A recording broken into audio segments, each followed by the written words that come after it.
All right, boom. We are live. We are recording. Jim Brown, what's up, my brother? How you doing, man? Doing good, man. Doing good. How are you? I'm doing good. Doing good. Just out on the road hustling, man. Yeah. It's been a minute, man. It's been about a month or so since we've been I able to think jump so. on one of these, and Yeah.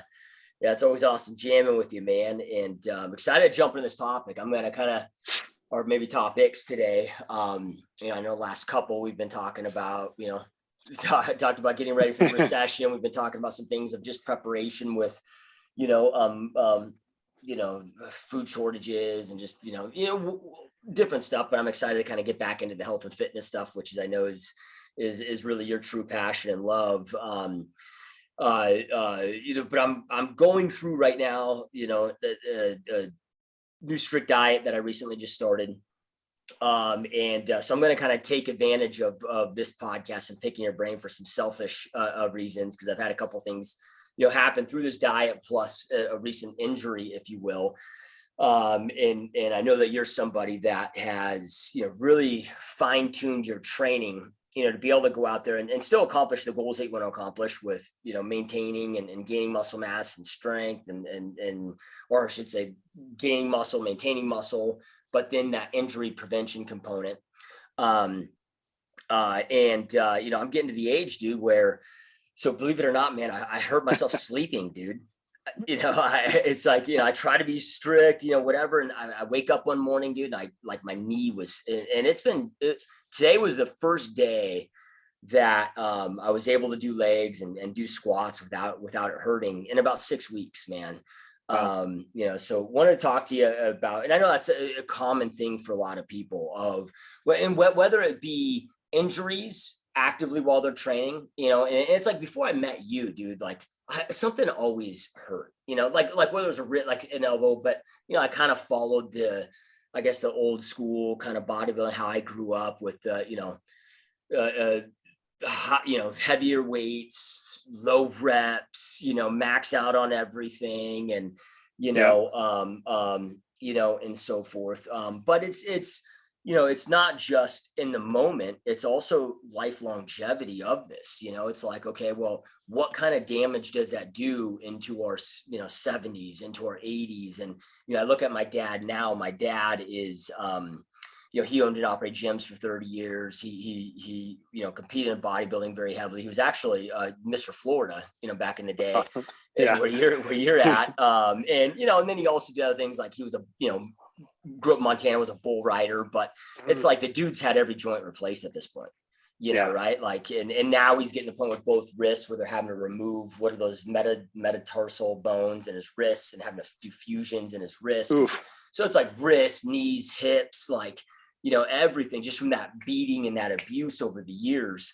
So let's kind of talk about that, because there is that myth.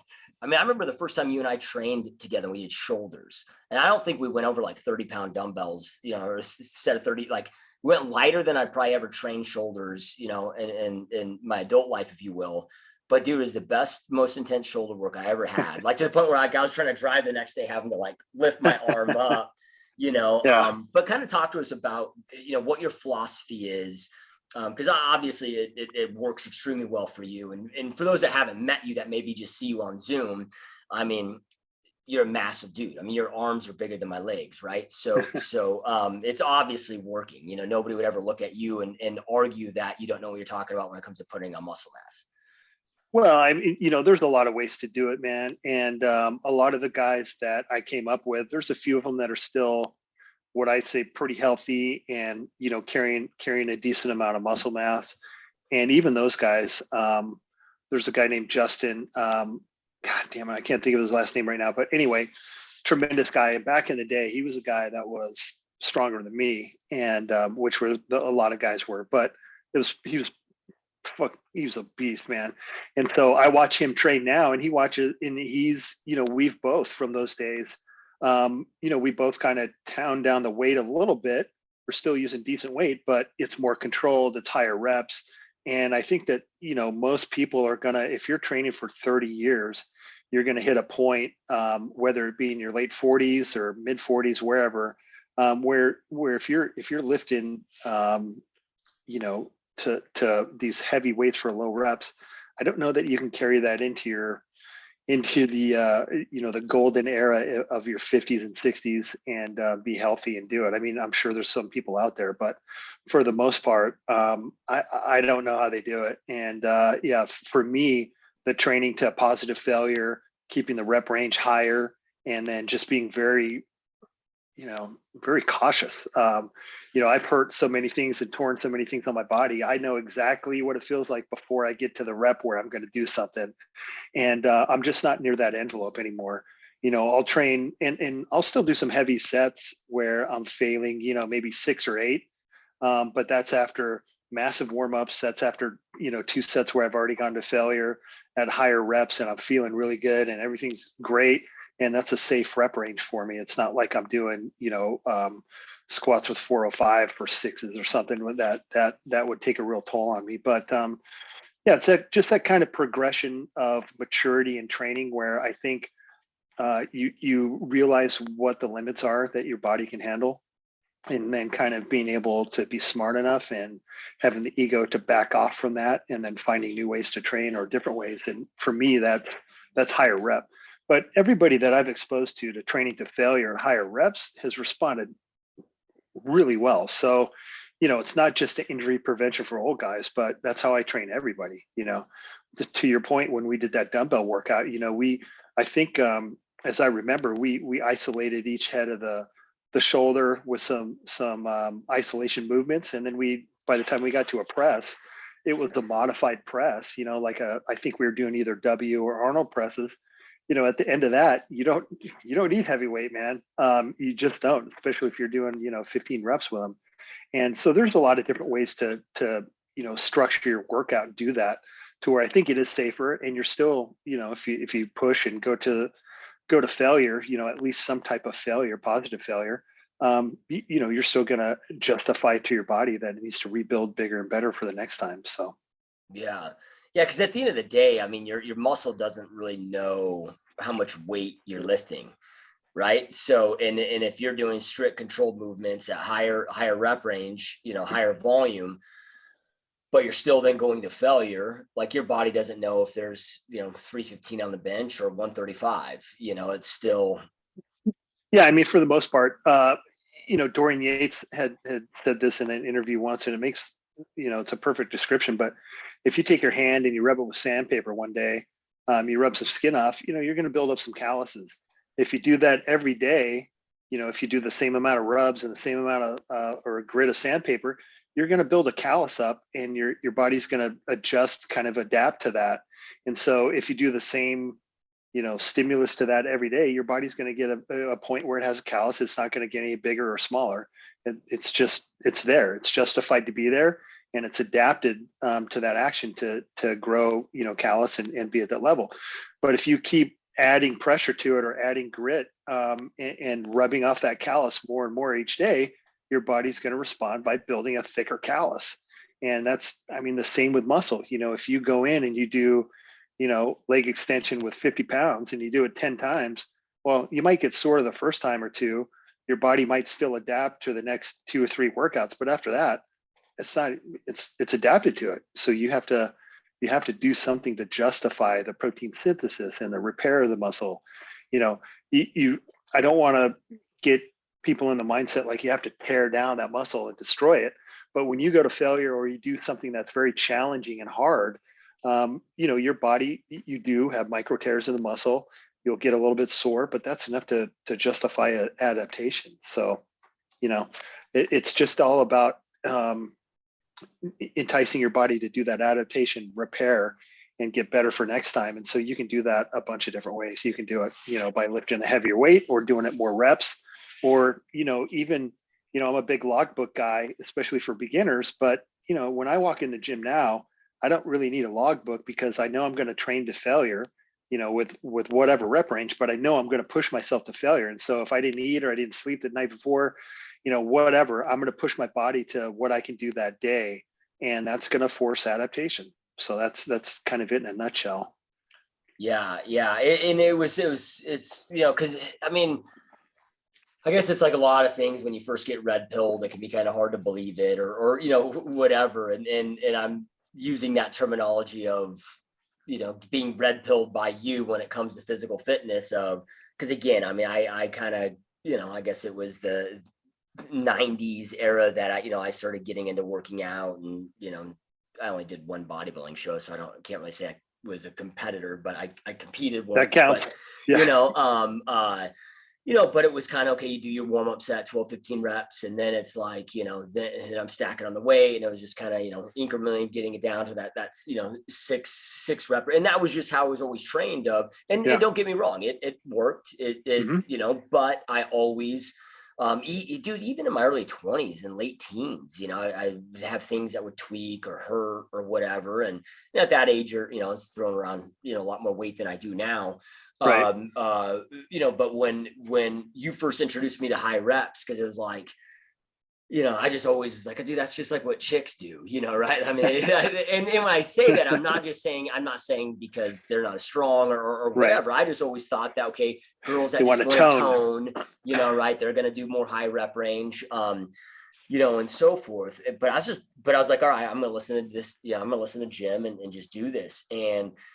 And dude, man, I mean, I never very quickly got to the point where it's like, okay, like I wasn't losing any muscle, if anything, gaining some muscle, zero injuries, other than this knee injury that I had. I don't even know how I hurt it. I just woke up and it hurt.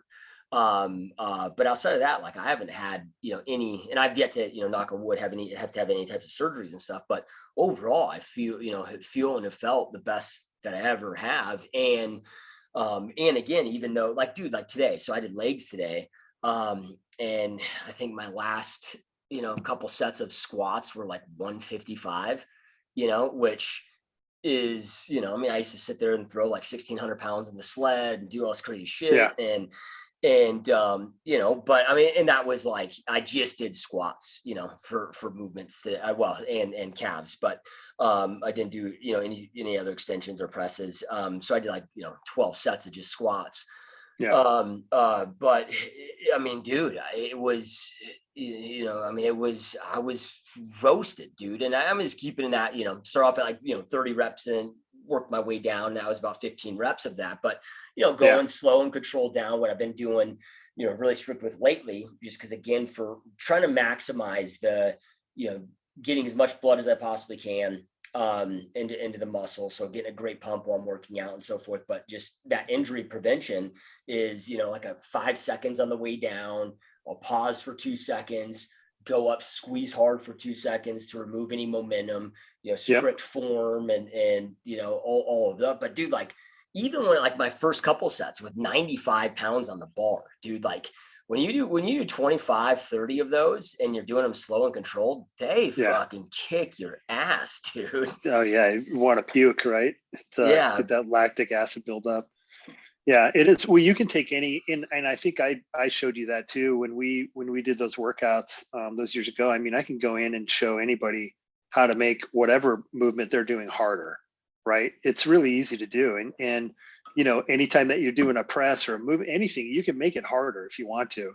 You don't have to go up in weight. You can either slow it down. You can do controlled, stop the movement totally. You can pause at the contraction. I mean, there's a lot of ways to kind of make that, if it's 30 pounds or whatever it is, to make that 30 pounds more effective, and with speed and the angle you use and all those things.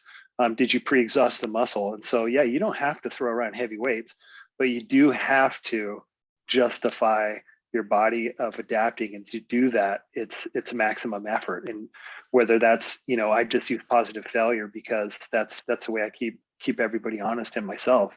But it doesn't really matter if you fail at 30 reps or 10 reps. I mean, that's what you needed. I mean, that's what we use.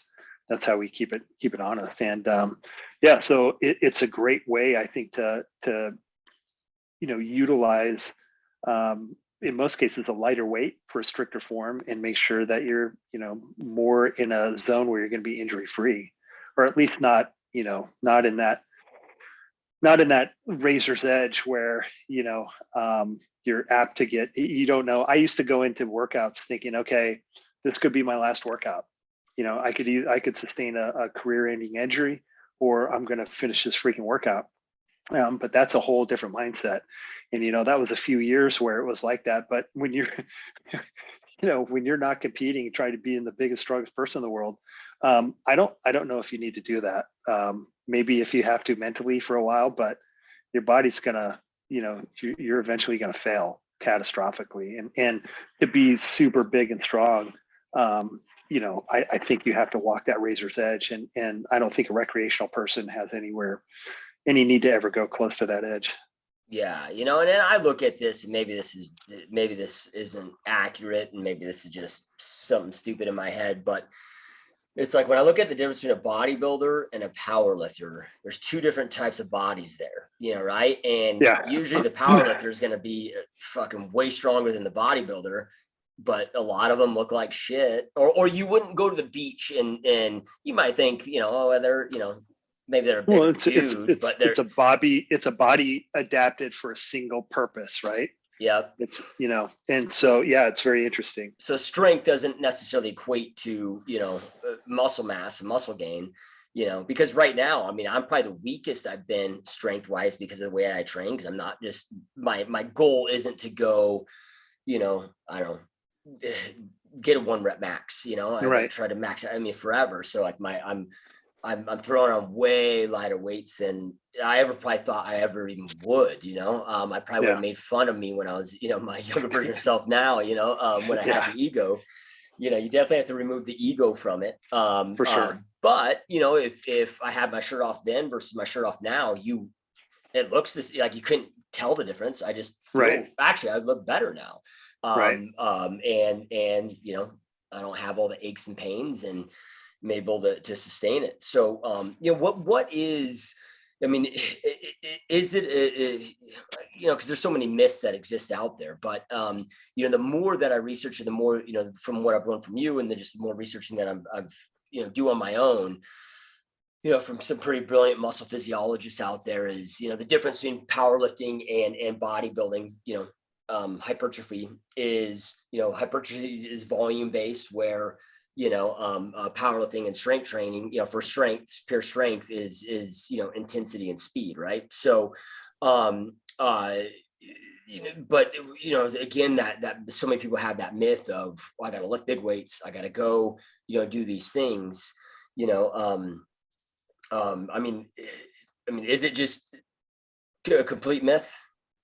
Well, I think you get to a point where, if you're talking about a normal person, probably you're not going to have to lift crazy weights to get big, right? But that's a person that has maybe, if you started lifting weights, say you're in your 22, 23, and you weigh 150 pounds, and you put on 20 pounds of muscle over the next 10 years or 7 years, you're not going to have to lift insane weights to get there. But if you're a guy that weighs 150 pounds and you want to compete on stage with 70 more pounds of muscle, you're going to have to do some stuff to get there. And, part of that is getting to a point where your training is going to be so intense that your body is so adapted. Your body, again, let's go back to the callus method. If you're trying to put on 70 pounds of muscle and maintain it, that callus, what do you have to do to justify that callus? Well, for me, when I was my biggest and strongest competing, my workouts were insane, man, because that's what I had to do to stimulate growth, to stimulate repair. And that was very heavy weights, a lot of reps, a lot of volume, much more than I could possibly do now. But now that I'm holding a lot less muscle and that I've held it for a while and all those things, my workouts are very different and very short. So really, if you're a person that's just put on, you're holding maybe 20 pounds of muscle above what you would normally just homeostasis, what your body would hold, you're probably not going to have to lift insane weights. You're not going to have to do insane workouts. You're just going to have to train smart. And you can do that, without lifting 1 rep maxes and 5 rep maxes and that type of thing. Yeah, I guess I should have maybe framed that question better. Because naturally you're going to get stronger even, because you're okay. If I'm using the same weight, back to, your sandpaper analogy, like eventually that weight's going to have to increase until, I guess we all hit an age where maybe it doesn't, or reps or rep ranges, speed. Yeah. But I guess what I should have said is when it comes to, like with rep range, at least some of the things I've been reading recently is, you have to do at least like anything under 6 reps isn't enough volume to stimulate hypertrophy. And I might be using the wrong words there. But that's not going to so you gotta, be above that 6 rep range. But as long as you are going to failure, 6 reps isn't going to get, like, if you did everything at 6 reps, it's not going to get you bigger per se than everything at failure at 15 reps. Well, everything at failure at 15 reps is going to be a lighter weight than 6 reps, which is going to be a hell of a lot easier on your joints over time and so forth. I guess that's maybe because, you were so big and strong, even at 15 reps. You were doing a shit ton more weight. Oh yeah. The weight's crazy, but yeah. So I'll tell you 2 stories then. I used to train when I lived in Flagstaff at the gym there. They had a junior Olympic weightlifting team, and there would be the guys would come in and train every morning when I was training. We had a guy that weighed 180 pounds. He was 6'2". He would come in and front squat 5 plates every other day. So he would front squat 5 45-pound plates, and he would do it for 3 reps, and we'd do 5 sets of that. And the kid's legs were about this freaking big. He was a string bean. That same guy could jump over the side of a bed of a Toyota 4x4 into the bed. So from the ground, jumped over the side and land into the bed. Just incredible. But, and he came in and did cleans with a crazy amount of weight. But this kid is front squatting 5 plates for 3 reps. Whereas was there any muscle growth? No. It's not like he's eating a bunch of calories, but he's trying to stay in a certain rep or a certain weight range under 195 or whatever it was for his class. But that's a perfect example. Those guys train that low rep for strength, and that's it. That's all they do. But if I took him out and said, hey, we're going to come in here twice a week and you're going to do, a set of 15 to failure, and you're going to do 3 of those, and then, go home and eat a little bit of food, we'll see what happens. And it would be a totally different response. Strength, he wouldn't have that high, the recovery would be much different for one, right? So this kid wouldn't get sore. He'd be next day, his legs weren't sore. That's why I was able to do it every other day, because that was part of the training. They were just adapted to that. But if you're tearing down more muscle, like 12, 15, 20 reps, you're going to get sore. You have to wait till your body repairs and then repeat that cycle. And that's that adaptation cycle. And so, I think a higher volume equates to better hypertrophy and muscle gain. But what is that range? Probably 12s, 10 to 12s and above. I do sometimes, and we'll do in the Forge training, where you're starting out at 20 reps on your first set, but if you're doing 3 or 4 sets, and with the same weight on that 3rd or 4th set, you're probably approaching, 8 or 6 rep failure. And so we kind of train all the rep ranges in between that, but higher volume typically equates better muscle growth. Yeah. And then, is there anything too, because and this is something I've switched up to now. I will, for the most part, do my compound lifts after I've pre-exhausted, the muscle group. So like before, like I just get in and just start with like a flat bench, or an incline, barbell bench or something, and now, I get in there, like I'll start with, do cable crossover, do flat, whatever, or like do shoulders. Like I don't get into shoulder presses until that's my last exercise, maybe before I get into traps or something, but like I'm going to do, my raises first and so forth with that. But there's, my thought process always before was, compound movements need to be first. They're the most important, and so forth. Is there anything to that? Can that hinder growth by pre-exhausting first before you get into compound movements? Is there anything to that order? Well, I think it's advantageous to pre-exhaust before you go into that. But that being said, I like to mix that up too. However, now in my old man injury prone, scarred up body, I always pre-exhaust before I do a compound, and I'll do cable crossovers or flies or something. I'll probably do 5, 6, 7, 8 sets of that, to warm up before I'll go to a press or something compound. I do the same thing with legs. I do the same thing with back. And, for bodybuilding or for, and I'm going to classify anybody bodybuilding who is trying to create a look to their body, whether that be lower body fat or whether you want, you're adding muscle or keeping muscle on your shoulders or whatever look you're going for. That's bodybuilding. You're changing the shape of your muscle to what you want. And for that purpose, I think pre-exhaustion and isolating a muscle group like that serves a lot of different purposes in there. The mind muscle connection, the skill to isolate and really concentrate and get into working a specific muscle and how to work it effectively. The pre-exhaustion works great. Again, you're not using as heavy a weight on the compound movement. I think that's a good idea too. And, if you can tolerate it, switch that up too. So do some where you just warm up and then go into your compound movement. Do some workouts where you pre-exhaust and really isolate each head and then do your compound movement. I like to switch that up. But the commonality there for me is, yes, I'm always really warmed up, whether it be isolation work or, like pre-warm up before I go to a compound movement. Yeah.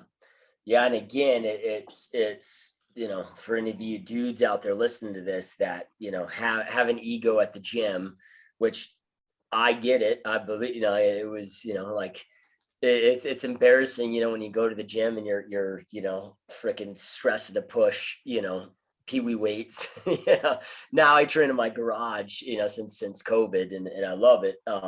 So now I don't give a shit, but like, there's probably a time where I would have been embarrassed to only be squatting, what I was squatting today. But, it is that mental kind of, I always sit there and think of, I wonder how many, serious injuries as people are working out are due to ego, just trying to push it, show off, whatever it may be. So then when it comes to, total volume, so speaking in the amount of sets that it takes to do the I shouldn't say maybe damage is the bad word, but, to do the necessary work, that you need to stimulate. I've heard certain things from, everywhere from kind of 10 up to like 25, working sets per muscle group per week that is needed to actually stimulate. And that's why I've also heard that, like, if you're powerlifting, okay, well, you can train, the same movements every day or every other day where you can't, because of that extra volume that you're doing, the extra recovery time and so forth, but, what have you found to work for you and those that you've trained over the years from, like, should people, target for, 12, 16, working sets per body part per week, or what is that? So it's always based on recovery, right? So you're going to balance stimulus with recovery ability at the time.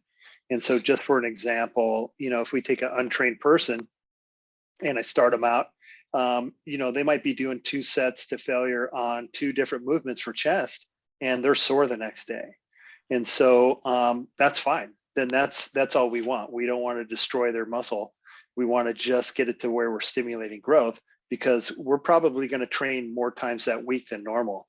And so, my theory has always been, if you can train multiple times a week, and force that adaptation process more times in a year, then you're going to grow more, as opposed to, going in and destroying your muscle and you're sore for 10 days and can't work it for 12 or 13.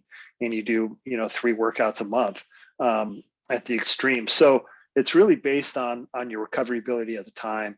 And, for most guys that are natural or on TRT and not really, consuming a huge amount of calories, trying to stay in some kind of shape and be lean, it's usually like 2 or 3 movements per body part and anywhere from 2 to 3 sets going to failure. And then we're trying to do that twice a week. And so it really depends. There's some give and take in there. That being said, I think that most of the numbers that you just threw out there in total volume per week, I think that's kind of in there somewhere. But we're training a little bit different to where we just want to get a little bit of that stimulus, not really tear down the muscle very much. So we're just getting a little bit so we can train 2 days later, train the same muscle group 2 days later. Yeah. So totally. And this was, and again, the things I've read is total throughout the week per muscle group. So whether you want to do that in one long session per body part, like maybe you're only doing a body part a day and you want to squeeze in 16 to 20 sets, or if you want to split it up where you're doing it twice a week or whatever. Yep. So have you found it more effective to train each body part twice a week, but lesser sets? I mean, so for sure. Okay. For sure. Yeah. Without a doubt. Yeah. And, I think that's, there's a couple reasons for that, but I think that cycle of stimulation and adaptation, if you can create that more times in a month and a year, over time, that's the better way to grow muscle. One of my, mentors that taught me a lot, his name was Phil Hernan, he's a pro bodybuilder. He worked out every muscle group every day, and it was one set. And, so there's extremes to that too, where, and there's variations of that where every other day or whatever. And I think that if you can balance it, stimulus and recovery, that's the key to really, really growing muscle fast. But, there's guys who don't do that and guys who just train once a week, like, most people do, and they blow up too. So just kind of different ways to do it. But that's my theory. Okay. So if like right now, like I'm kind of typical, Monday through Friday, it's, and there's a couple body parts that I'll do twice a week. Like I do like my rear delts, trying to grow, get my rear delts better developed. So I'm, training with back and with shoulders. So on, Monday and Thursday. Traps, I train Monday and Thursday just because I just never, had big, I never really trained traps hard. So like, fuck it, I want to get some big traps. But outside of that, I pretty much only train everything once a week, Monday through Friday. So you'd recommend,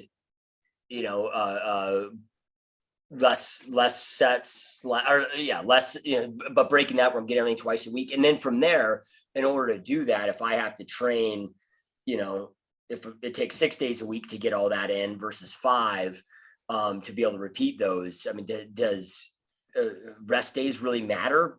Well, then I would stop. One of the things that I don't do, you don't want to really put your workout into the Monday through Sunday, right? It's if you're going to train, I will go back to one of my favorite programs where you do kind of upper body or back, chest, and shoulders, and then the next day you do arms and legs, and you take a day off, and then you repeat that cycle.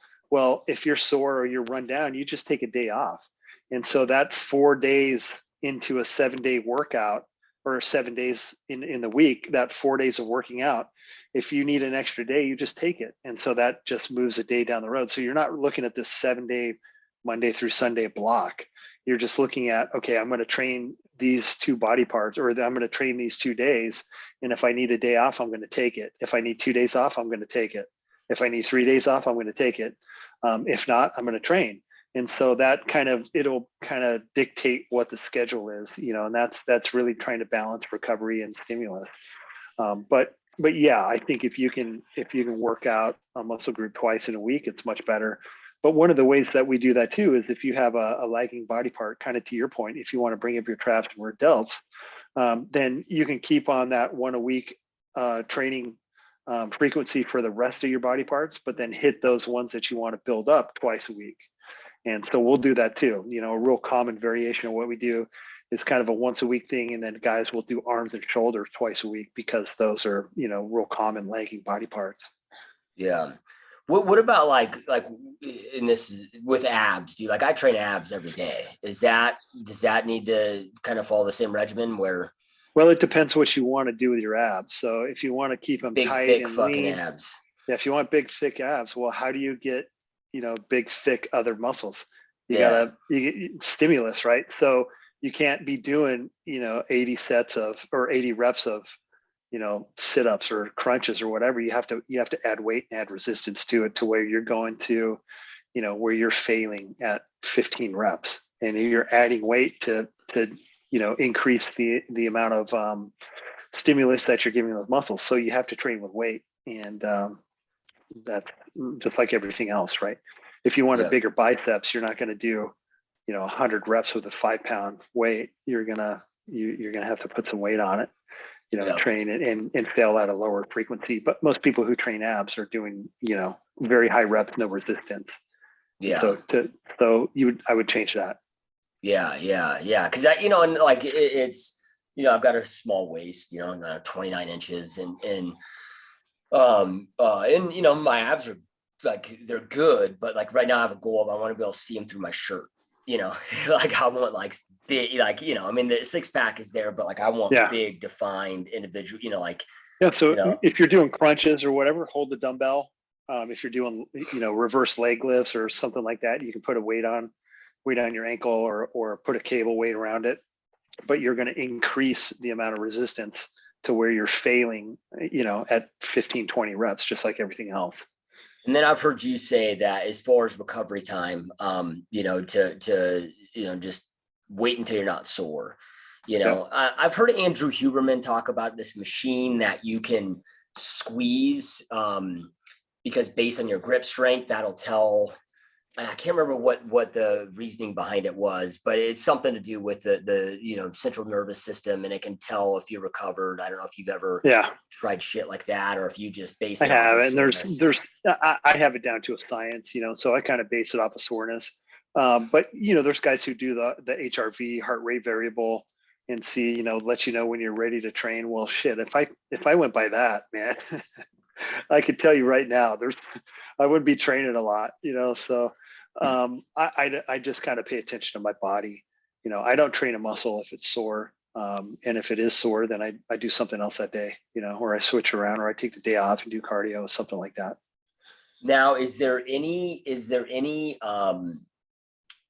thing that you would change up on everything that we just talked about based on what your goals currently are with, and where I'm going with this is like, so like right now I'm in a decent caloric deficit, trying to, I've been wanting to get, my body fat usually is around 10%. I've been wanting to for a long time now. I keep telling myself, oh, I'm going to get, back down to the sixes, and I just haven't done it. So like, committed about a month ago to making this a reality. So now that I'm at a deficit, would you, does that ever dictate what your volume is and anything that we've talked about? Yeah. So, always, no matter what the situation is, you're trying to balance stimulus and recovery. And if you're in a deep caloric deficit, or you don't have a lot of body fat, and you're at the point where, you have a couple strikes going against you. One, you weren't really fat. I don't think you probably didn't really give your body a break to where it was comfortable and eating a surplus of calories for a while.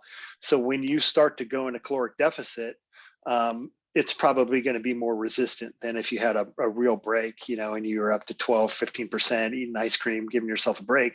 Then you're going to start to lose body fat very rapidly, and you probably get a little deeper, easier. So that's one thing. You're starting at a point where your body probably wasn't completely rested. Metabolism isn't fully fired up. And so it's going to be a little bit harder, slower journey to get down there. Number one. Number two, with the injury and stuff, if as long as your injury's healed up, I would continue with the caloric reduction and trying to get there. But as you go down, as you continue on this and get leaner, it's going to become more difficult. So you're probably going to have to add, something in there, whether it be even a steeper caloric restriction, whether it be cardio, something like that to continue the fat loss. That overall just lowers your energy. And so you're going to have less energy to train. If you use stimulants to overcome that, there's a cost that comes with that. So all these things go into how you're going to recover. So right now I'm just proposing you're training at like a 80 percentile of your recovery, possibility if you were well fed in a caloric surplus. As you go down and get leaner, you're probably going to be at like 50, 60, maybe. You're going to see a definite reduction. And so when you do that, you just have to respond and take more days off of training, or reduce the amount of volume a little bit. Okay. Yeah. At some point, because there's going to be a balance there, right? It's going to be a balance. And so your recovery is definitely going to go down the leaner you get, and the less calories you're taking in. However, when I get leaner, if I get down to, below 8, I can eat more carbohydrates. And so as my body gets leaner and I reduce body fat, I can eat more carbs. And when I do that, I can train better. My recovery rate goes up a little bit and my fat loss will then continue to go down. So there's the point too where that happens, where I'll start eating, more carbohydrates and specifically around training. And that'll help kind of balance that recovery and stimulus again so that you can train a little bit at a little bit higher volume. Yeah. Yep. Yeah. I mean, I definitely, I mean, I'm getting great workouts. Like I feel great in there, but I mean, I feel like a pussy, like, I mean, but I've done this so many times, like, well, not so many times in the past, but enough times where like, I know what to expect it and, it makes sense to me that, but I mean, I'm still getting good pumps. I mean, it's feeling good. Yeah. It's just, well, it's really a mind fuck. It's really a mind fuck losing body fat and getting that lean because, my shirts, I would walk into the gym and I'm swimming in my shirt. I get a decent pump, but it goes away right away because I'm not eating any food really. Yeah. And, weights are down, volume's down, everything kind of sucks. And then you take off your shirt and go, okay, I get it now. But that's the only time, and then the rest of the day, you're swimming in your clothes and you're weaker and feeling hungry and less energy. So it's really it's a mind game to do that, and if you're approaching single digit body fats, man, it just gets, it gets crazy. Yeah. Yep.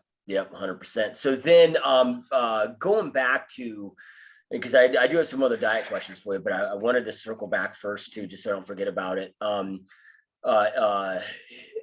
When it comes to stretching, because I know that you're, big into stretching, and this is kind of part of injury prevention. I'm guessing even stretching helps more muscle growth because the myelin sheath that's over the muscle, that stretching can help expand that. And I remember, Dr. Brett Osborne, I was talking with him and he was saying that you came down and were working with him and helping him because I think he had a rotator cuff issue and talking about just, I know that you kind of take this, I don't want to say to the extreme, but you're intentional, with not just all the things that we talked about, but also with your stretching and so forth. What are just some just kind of fundamentals or recommendations there?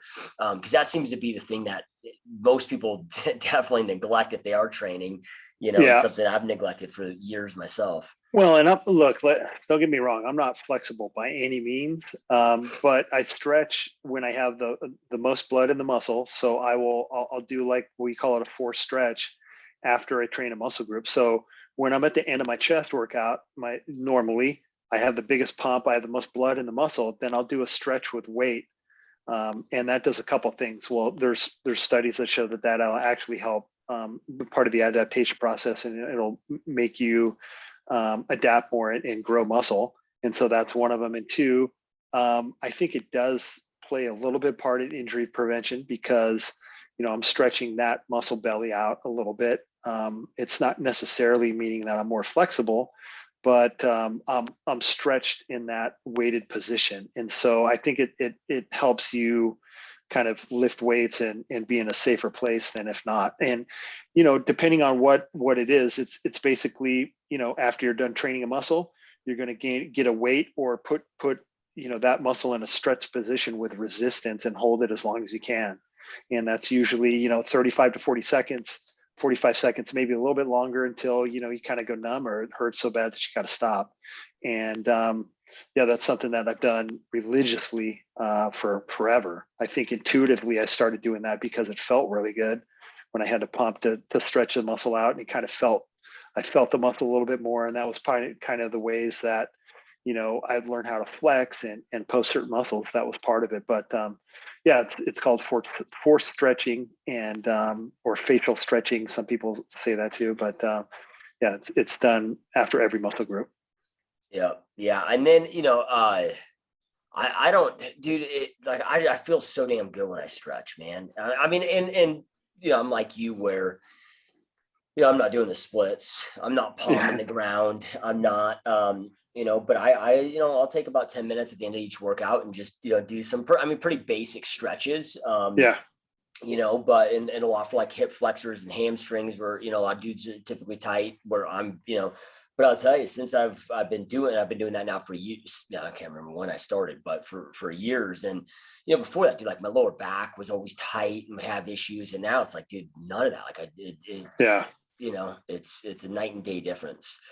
Well, that's true too. A lot of lower back pain, and I discovered kind of where mine radiates from, and that's I know exactly if I wake up with a stiff back, there's a couple stretches that I can do right away. I know where it's at, I know what it is, and that stiffness goes away, almost immediately.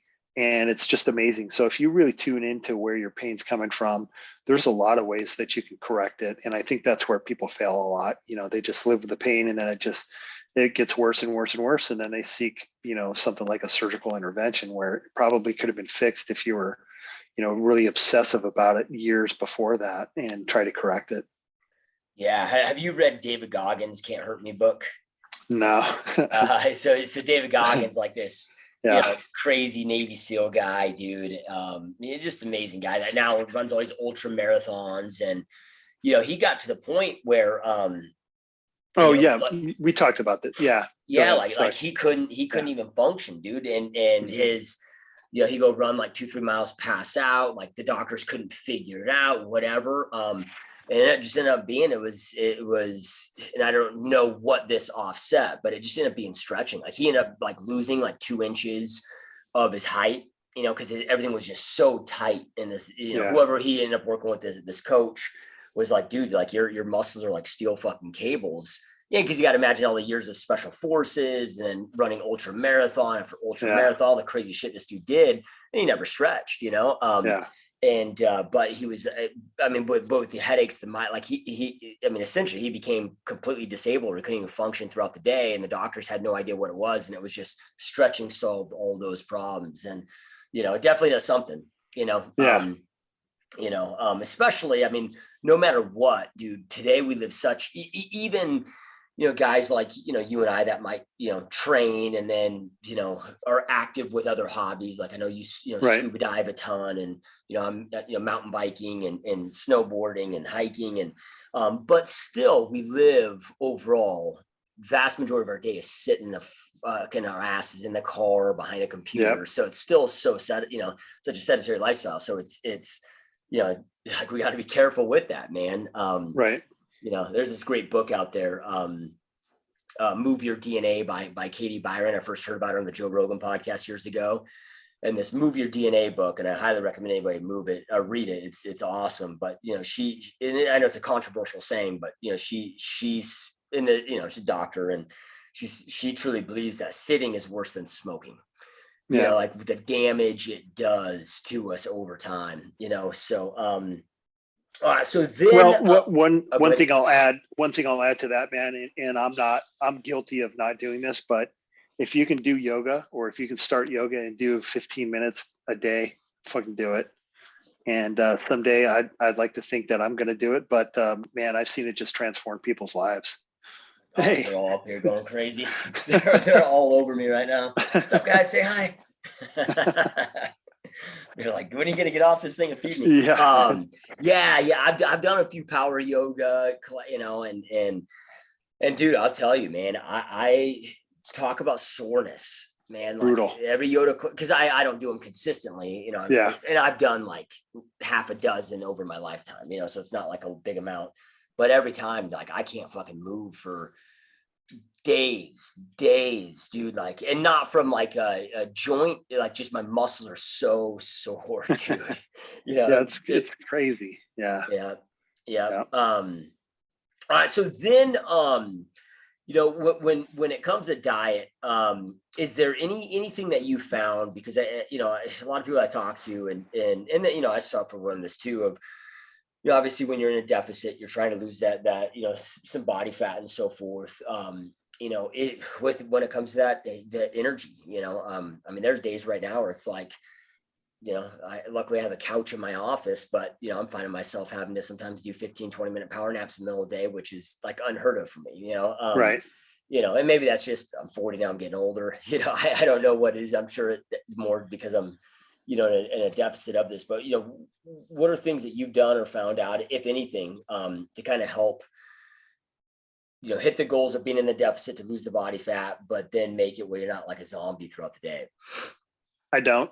Um, Unfortunately, it depends, man. So if you're a normal person and you're at 15, 20% body fat and you want to get down to beach shape, where you're more comfortable, like 12%, that's doable, man. Yeah. Because you have the body fat to lose. You're going from a place where your body isn't stressed, it's not dieted, and you're going to reduce calories. And most likely, you're going to be able to get there without a huge problem. But if you're talking guys like you and I'm a little bit outside of my comfort zone, but normally if I'm 12% or something, I want to get down to, beach wear where I'm, 6 or 8, or I should say 8, maybe take a run past that. It's monumental, man, because I'm never in a real state where I'm just eating and my body's relaxed. I'm always kind of controlling calories. And so to go from that to lower, it has a high cost, and I just don't know how to do it without being drained, especially the lower you get in body fat. When I was walking around at sub 5% as a bodybuilder, those are miserable days, man. They were just miserable. And it's because of the energy, it's because of the food. And God forbid I'm 5 minutes late eating a meal because your body is not happy. It is just a miserable life. So I don't really have any tricks to that, man, except, when you start to lose, when you're encroaching on that lower body fat percentage, you can eat more carbs. And if you do and you time them right, I think that helps a lot. That's definitely helps a lot. Another one that I know Huberman's talked to about, and a few different times, I've heard other people talk about it too, but if you think about how caffeine works and it suppresses adenosine, if you wait to drink caffeine in the morning till you're up, 60, 90 minutes, it has a better effect, especially later in the day. And so that and seeing the sunrise and sunset has helped me kind of reset my circadian rhythm or maintain it. And my sleep's better. Energy throughout the day is definitely better. And so that's one thing, because normally I would just load up on stimulants, like I know we're both guilty of, and just powering through, some of those. And sometimes you have to do that, but you can't do it forever. And so the seeing sunset and sunrise every day, and then delaying the caffeine has helped me a lot. Yeah. And then the other thing I would say is when you get down into lower body fat, switch out the fats for carbohydrates, and that helps with energy. Yeah. Yep. Yeah, dude. Man, speaking of Andrew Huberman, with what you're referring to, dude, like I restructured my whole entire office, where, I've got the lighting adjusted. So now in the morning I can have the bright LED lights and then switch to the soft yellow lights in the afternoon. I've got the overhead over the computer, LED lamps. I've got my everything set where right now I'm at my home office on my laptop. So it's not, so I'm looking down, but where I primarily work, everything's set at, or just slightly above eye level. So I'm looking up all day. Like, dude, all that little shit makes such a world of difference, and then like now that I've been doing, to your point of I delay 2 hours from when I wake up before I'll ingest caffeine. Like he talks about, so then it, crash in the afternoon. And the technical reasons, I just, it's like, for me, it's like, okay, if I'm told to do the squat because it's helpful, like, I don't know what it's fucking doing. I just do it, right? Like, but then I have times where, I've tested it where like, okay, well, let me just, or not even testing it. Maybe I'm traveling and it just so happened that, I wasn't thinking about it. I just slam coffee first thing in the morning. And the difference is it makes a world of difference, bro. It's so crazy. Well, that's one of the things that, when we broke down our nootropic, that's one of the things we talked about. And the reason that we use teacrine and the derivative of teacrine called dynamine, the reason why we use those compounds is because it doesn't act the same on adenosine. And so that's where caffeine really fails. The more caffeine, that's how you get this caffeine tolerance, right? Because the more caffeine you make, the more adenosine your body produces. And then it's this whole cycle. And that's why, we reset. We've talked about that many times about resetting your caffeine tolerance and keeping it as low as possible. But one of the best ways to make it more effective is to delay that. And it, to your point, I've noticed a difference that day. It doesn't take days to notice it. the day that I do it, I notice, less afternoon fatigue, better energy all day long. The days that I drink caffeine immediately when I wake up, it's very noticeable. Yeah. I'm searching for more caffeine at 12 or 1 o'clock to get through the day. So Yep. Yeah. Yeah. I didn't. I mean, I'm at the point where I'll drink like a yerba mate tea, kind of early, like that'll be like my first dose of caffeine. But I'll say that now because I'm in this deficit, whatever. I mean, I'm taking, yeah, 3 servings a day of our nootropic of Zone. So I'm yeah, popping, 15 pills a day of yeah, that. But that dude, like, I definitely don't have energy or focus problems. Like right. I feel great, Well, and that doesn't interfere with the adenosine cycle either. So that's a perfect way to use it, is delay the caffeine dose and then switch to a stimulant that doesn't work on that same, that same principle that caffeine does. And, yeah. And there's it's something in effective. there too. I mean, no, this wasn't like an intention of when we're creating the product or you created the product, but it was, just a bonus side effect, if you will, of, and I think we kind of first discovered this when we were doing all the intermittent fasting, is something in there helps curve those hunger pains. Oh yeah. Like, dude, I'm not near as hungry when I'm taking it, dude. Like, and Yeah. I can easily go. I mean, when I'm not taking it, it's like, dude, if every 2 hours, like by that time hits, now I try to eat my meals 3 hours apart, Yeah. but it's like when that 2 hour hits, like I'm fucking still, I have an hour of just pain to the next meal, but when Yeah. I'm taking Zone, dude, which, I take it religiously every day, fuck, dude, I can go 4 or 5 hours without a meal. Like I have to like almost set a clock and remind myself to eat. Well, and that's, to go back to when we wrote that intermittent fasting book and recommended the nootropic with it. Some people question that, like, oh, you're just trying to sell the product. I was like, okay, try it, man. If it doesn't curb your appetite, you're a rare instance. And, is it the stimulant effect? Possibly.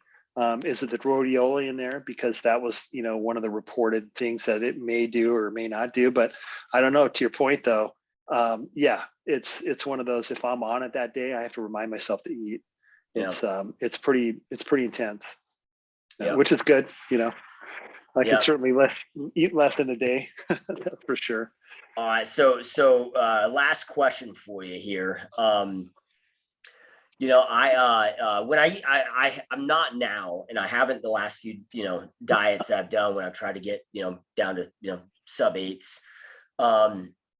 But when I was competing, I did it religiously. So I don't know why I don't do it now. Maybe I should. And that's why I want to ask you is there something to, like a cheat meal once a week or a cheat day, or even caloric fluctuation? I remember what was it, Dr. Hatfield, he had the zigzag diet where it was like, okay, like what's your maintenance calories? Be there for 3 days. And, the 3 days after go 30% below.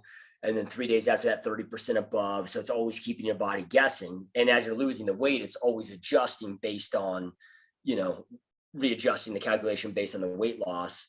I don't know. I mean, is that beneficial, or is it better just to stay super strict no matter what?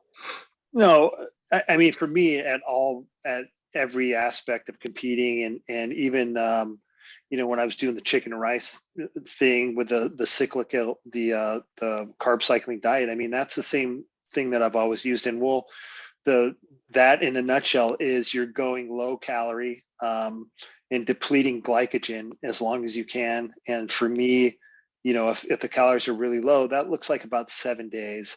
Sometimes it's 8 or 9 days, but not more than 2 weeks. And by that time, I'm out of muscle glycogen. And so just a little background, muscle glycogen is the glycogen. It's the carbohydrate stores that are in your muscle. And so when you do an exercise, one, that helps with energy production. And two, it helps with you getting a pump. And it allows you to train more effective. And I don't like to train without glycogen because I don't think you can recover as well. And your training is very radically suffering. So getting to that point where you're really hitting the stimulus is very hard. And so no matter what diet you're on or what diet, the client's on, whoever, whatever we're doing, it's about where you're at with muscle glycogen and how to replenish it or deplete it. And so if I was trying to get down to low body fat percentage, and I got to that point where it was beginning to get difficult, and my training was suffering, then you have to start refeeding, and you're refeeding to replenish muscle glycogen, and then you're going until that glycogen is depleted again, and then you're going to replenish it. And so for me, for instance, on the carb cycling, typically I'll be eating like 20 to 30 carbs a day, maybe 40 altogether, 40 carbs a day. And I weigh like 255, so that's a pretty low amount for as amount of muscle mass that I have. And so within 4 to 5 days of training, I'm almost out of glycogen, and then I'll do a refeed period where it's either something very high, like 900 grams of carbs that day, where I'm trying to replenish all my muscle glycogen, or it's kind of a step up program where I'm doing like 500, 750, and then back to 0. And so it really depends on how you load glycogen and how well you respond to it. But in short, yes, I like the depletion method, where you're going, not as long as you can, but to that point where it's very hard to train, it's very hard to get muscle pump. And to me, that's an indication that you're out of glycogen. If you're training and you get a pump for like 30 seconds and it's gone, or you're just completely flat, you're out of glycogen. And so at that point, I would do a refeed. And it doesn't have to be a cheat day where you're eating all this stuff. But what it has to be enough carbohydrates to actually load glycogen. And for most people, if you weigh like 180 pounds right now, and you're fairly lean already, I mean, you're probably going to want to take in 350, 400 carbs for that day. And it'd be a mixture of slow and fast carbohydrates. So 200 would be from candy or whatever, orange juice, and the rest would be from either rice or potatoes or something like that. And then the next day you kind of test that. If you wake up the next day, your muscles, you look fuller, you're able to train and get a pump, and you don't have water weight on you, you didn't get puffy, then you didn't spill over, and you loaded glycogen properly. And so that's kind of then again how we test how much to eat, and when you go over. So if you ate that for like 2 or 3 days for sure, then you would wake up and you'd see, you're holding subcutaneous water, then you ate too much. Okay. Yeah. Because I mean, right now, like I only have 2 meals a day that I have carbohydrates, which is right after my workout. Well, I say right before, about an hour before, but it's but I train first thing in the morning. So I get up and I have some Greek yogurt, 2 scoops of collagen protein. I throw a little bit of hemp seeds in there. So it ends up being about 30 grams of carbs an hour before I work out. And then right after I work out, I'll slam a whey protein shake, and then I'll have like a banana. And then outside of that, it's just pretty much all just fucking meat and eggs all day. Yeah. So, I'd be interested. What I would probably do, the first thing that when you get stuck, is to cut back the fat calories and add more protein. And then when you run out of glycogen or you're feeling drained, probably 5-6 days of that, then I would take, I'd probably add, 200-300 grams of carbs for a day, and then go back to that normal intake and see what happens. But you'll be amazed, just the little change of getting rid of the fat in the rest of the day and replacing that with protein and maybe a little bit more carbs. You'll notice a difference. It's going to suck because you're going to be hungrier, but it works, man. Yeah. Because it's my second next meal is I'll do 6 eggs and an avocado. So and there's probably some carbs in avocado, but I know it's mainly fats. Well, you're eating a lot of calories of fat. Yeah. And then from there it's,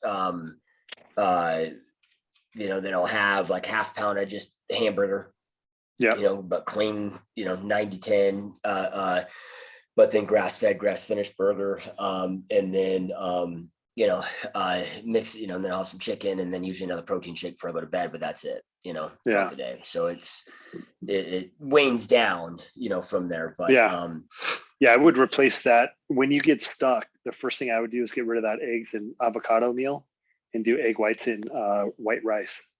Okay. Yeah. And watch out. Yeah. Well, when your recovery is going to be changed, and then you're going to feel it, and then you'll get hungrier probably after that, and that's a good sign. But that's one of the tricks I would use to wait until you get slowed down a little bit on the fat loss, and then pump that in. Okay. Yeah. But if I don't slow down and I end up hitting it, then yeah, I would keep it the same until you slow down. okay. Which you will probably. You're probably going to hit a point where it's like, oh boy, here we go. Yeah. And your body's like, all right, man, we had enough of this, buddy, and you're going to have to change up stuff. Yeah. Yeah. Yeah. Awesome stuff, dude. But you would not recommend the carb loading, like the cheat day, if you will, until you get stuck. Like there's no benefit for me right now to do that because I'm still.